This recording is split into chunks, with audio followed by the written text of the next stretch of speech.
On Instagram, I was asked by a younger flutist about applying for music school and how to prepare to be a music major. Unfortunately, I was not very well prepared for music school, so I don't really feel like this is something I can talk about very well. I do talk more about things I wish I knew as a music major in this video. So instead, I thought I'd talk about the biggest lessons I did learn in college, plus what I wish they taught us, and things that you don't need to know to become a music major. So for me, after I graduated high school, I moved from my parents' house in Hawaii to Bloomington, Indiana. Obviously, that's a fairly big move, so for me, the biggest lessons I learned as a music major were just general life skills. So the first big lesson I learned about was just general adulting. Because I had lived in my parents' house up until then, I had to figure out how to feed myself and how to get from point A to point B, how to pay bills, etc., etc. Each of these skills individually is really not a big deal, but because I had so many changes all at once, it was a lot for me to learn. On top of that, I'm not sure I really realized at the time, because there was so much other new stuff going on, that I had so many more responsibilities. So my freshman year, I did gain the freshman 15 or 20, and I missed a few deadlines, and I was just generally confused a lot of the time. But in my sophomore year, I did move into an apartment, which meant I had a kitchen, and I started cooking my own food, which then added the challenge of trying to get groceries without a car. But once I figured that out, I lost the weight, no problem, so nutritional value of dorm food is a little questionable. I also started to get into the rhythm of paying for bills and figured out the various resources around campus that were there to help me. The next big thing I learned was about time management and personal organization. As you probably know, once you're in college, no one is going to hold you accountable for showing up to class or studying for a test. Your teacher is probably going to kind of hold you accountable to practice, but they're not going to give you a practice sheet or check on you. They're just going to expect you to do it because you are a mature adult. I think in general, there's a lot less hand-holding in college than there is in high school, and that's a good thing because you also get more freedom, but you do have more responsibility. For example, if you have an early morning class, no one's going to tell you at night to get off your phone and go to bed so you can wake up early. You're going to have to figure out how to juggle practicing, studying, hanging out with your friends, when to go to sleep, when to eat, when to show up to class. Those are all things that are now your responsibility. It does take a little bit of trial and error, and you may make some mistakes. That's totally fine. Just be aware that this may be sort of a new responsibility for you, and so if it feels overwhelming, there's a good reason because you're learning a new skill. Next big lesson I learned in college was about communication. So, along with all those other responsibilities that you now have, you are also the main contact person for yourself. The school is not going to call your parents if you need to register for classes or do some kind of paperwork or something. They're going to be contacting you directly, and so you are now responsible for managing all of that. Your teachers and administration will be communicating directly with you, which means it's very important to learn to speak to adults. This was a lesson that my teacher in particular really emphasized, and she once made me resend a text, rewrite it and send it to her because I didn't use language that was appropriate to speak to an adult. I don't think I was rude, I think I was just a little bit too casual. At the time, this seemed sort of strange because no one had ever commented on the way I said things, but now I realize how crucial being a good communicator is. Particularly when you're moving from high school to college, you'll need to learn to use a different voice to communicate with adults. Of course, I don't mean like a tone of voice, I mean the choice of words that you use. Having the ability to communicate with adults in a way that's going to come across as respectful, intelligent, and mature is really going to open a lot of doors, whereas I think lacking those skills can really do the opposite. Next big lesson I learned as a music major was about creating, developing, and maintaining great relationships. When you enter school as a music major, you'll be meeting a lot of new people. Some of these people, especially if you both continue in music, you may see again in like 5 or 10 years. And some of the people, of course, you'll never see again. But because the world of music, and especially flutists, is really quite small, I think it's wise to err on the side of kindness and generosity. You will never regret treating someone that way. It can sometimes get very competitive in school, and you may start to see certain students as your competition. If you can't be their friend, at least try to be cordial and avoid burning bridges completely. This does also include romantic relationships with boyfriends or girlfriends. When you're in music school, there are a lot of like-minded people around you, and I think it can be an amazing time to experiment with relationships. I don't think that music school should just be about getting good grades and spending as much time as you can in the practice room. I think it's really important to fall in love or spend time and nurture your relationships with your friends, even though you will probably feel the constant practice guilt that you should be practicing at all times. If that's really all you do, I think you'll miss out on a really important part of being a music major and just the whole college experience. Love and relationships bring color and expression to our music. It's an essential part of being a human being. Even though it can be really tricky to balance academics and a relationship, it's a skill you're gonna have to learn anyway. Once you're out of school, you're gonna have to figure out how to balance work and life and figuring out what your priorities are. On to the next section, where I'm gonna talk about things I wish they taught in music school, which are basically like real life skills that you need once you become an adult.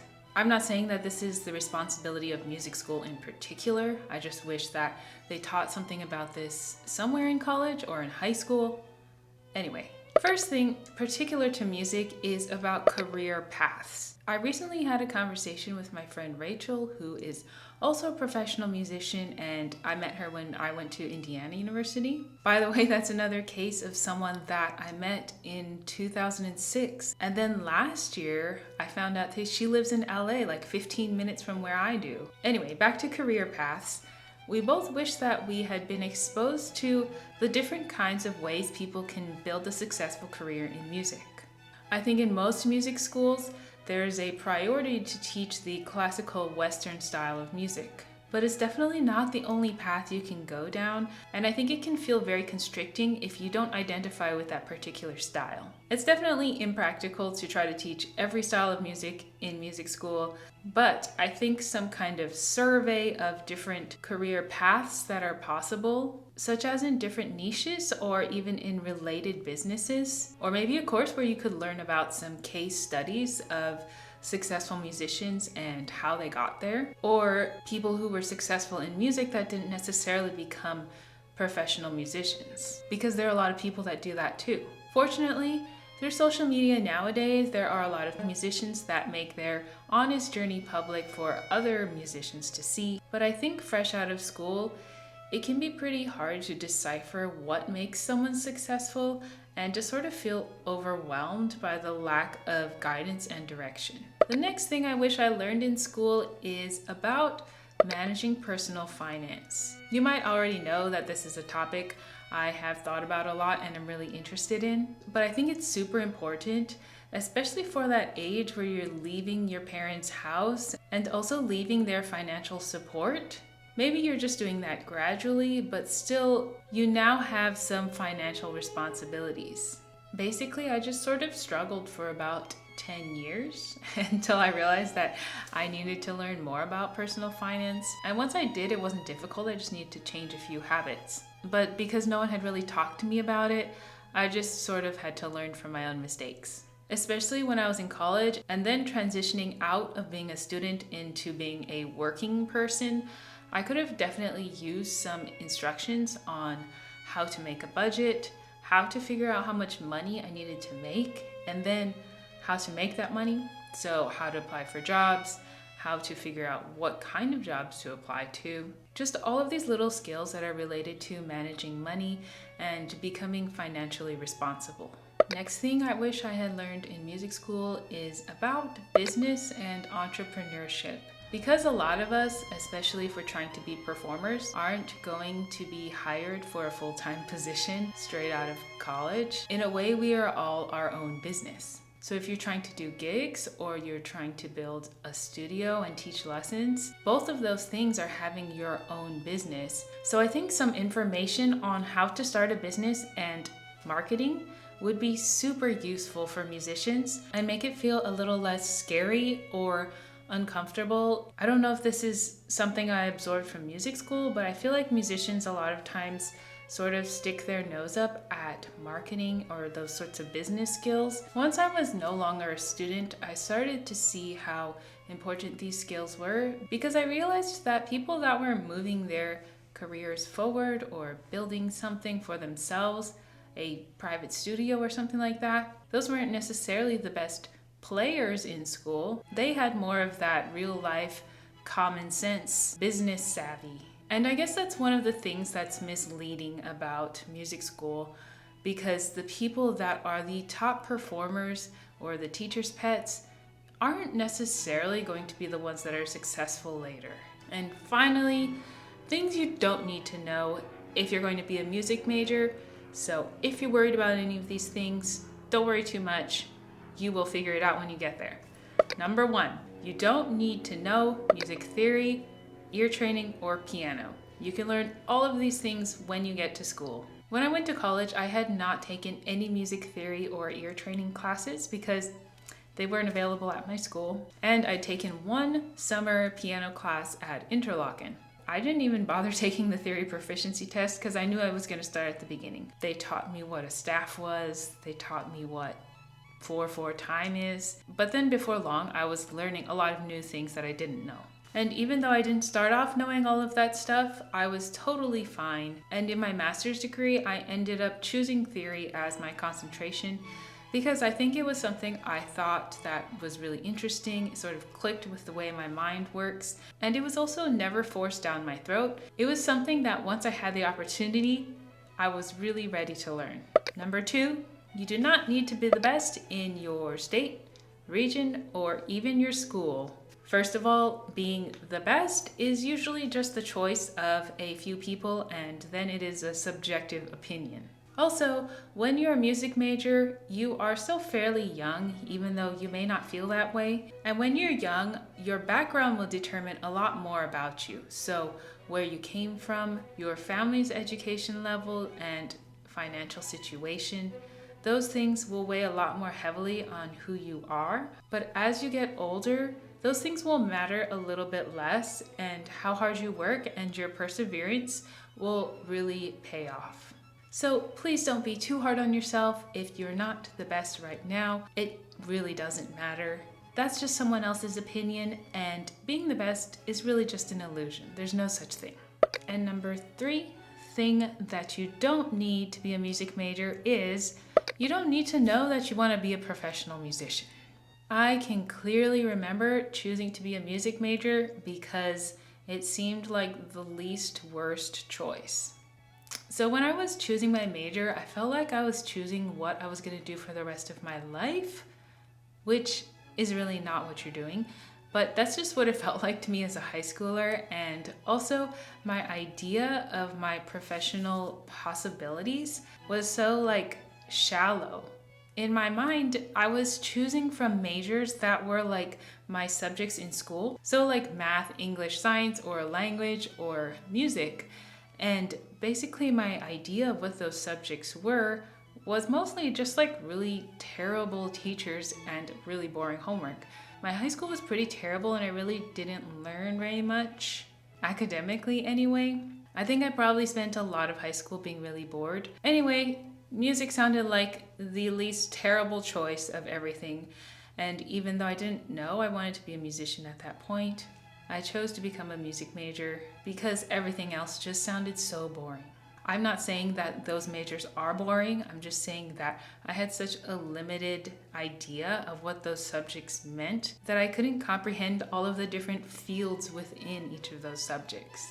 Anyway, you can continue, and you probably should continue to learn throughout your entire life. So just because you're choosing to be a music major doesn't mean that you're committing yourself to a lifetime of only doing music. As you get older, you'll learn more about yourself, and so you will learn as you go about what your strengths are, what you're likely to be successful at, because even within music, there are so many different paths that you can take. And there are a lot of great skills you can learn as a music major that are totally applicable to other fields. Last summer, I worked at the Hollywood Bowl as a finance assistant cashier, which we just counted cash from the parking, basically.